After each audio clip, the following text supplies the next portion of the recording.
இந்த தேர்தலில் நட்சத்திர வேட்பாளர்கள் தலைவர்கள்லாம் 2 தொகுதியில நின்று 2த்துலயும் ஜெயிச்சுட்டா 1 ராஜினாமா பண்ணி மறுபடியும் இடைத்தேர்தல் சந்திக்கிறது இந்த மாதிரிலாம் ஏகப்பட்ட விஷயம் நடந்துகிட்டே இருக்கு.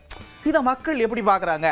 ஒரே வேட்பாளர் 2 தொகுதிகளில் நிற்கிறாங்களே, இதை பத்தி நீங்க என்ன நினைக்கிறீங்க அப்படின்னு கேட்டிருக்கோம். மக்கள் பலவிதமான கருத்துக்களை சொல்லியிருக்கிறாங்க. பாப்போமா? ஜனநாயக உரிமை வேட்பாளருடைய வெற்றிக்காக அவங்க வைக்கிற வியூகமாக பார்க்கணும். சிலர் இதை பொருளாதார இழப்பு என்று சொல்றாங்க. இது நாட்டினுடைய அரசியலமைப்பு சட்டம் ஏற்படுத்திய ஜனநாயக உரிமை. இதில் எந்த ஒரு மாற்று கருத்து இல்லை. இப்போ வேற ஒரு தொகுதியில் ஒரே ஆள் நிற்கிறது தேர்தல் கமிஷனுக்கு தேவையான செலவு தாங்க.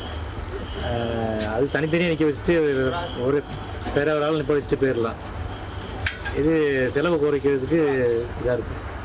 பெரிய தலைவர்கள் அவங்கள பலத்தை காட்டுறதுக்கு வேண்டி 2 பக்கம் நிற்கிறாங்க. இந்த நடைமுறை தொடரணும்னு தான் நான் நினைக்கிறேன். ஸோ ஒரு இடத்துல ஜெயிச்சிடறாங்க, ஒரு இடத்துல தோல்வி இடத்துல இன்னொரு இடத்துல இடைத்தில் வருது. வர்ற இடத்த அவங்க செலவு பண்ணி அவங்க பார்த்துக்கணும்.